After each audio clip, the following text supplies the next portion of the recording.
శ్రీరస్తు భాస్కర శతకము టీకా తాత్పర్య సహితము.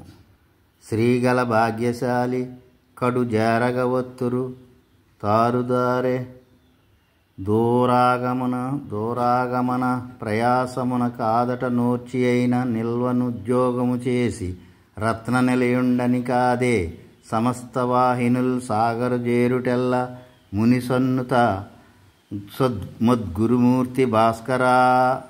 తాత్పర్యం: భాస్కర, నదులన్నీయు రత్నములు గలవాడను నాశతో సముద్రుని చేరు విధముగా జనులు దూరము నుండి వచ్చుట వలన కలిగిన కష్టములను సహించి నివసించుటకు యత్నించి తమంతట తామే ప్రేమతో ధనవంతుని దగ్గరకు చేరుదురు.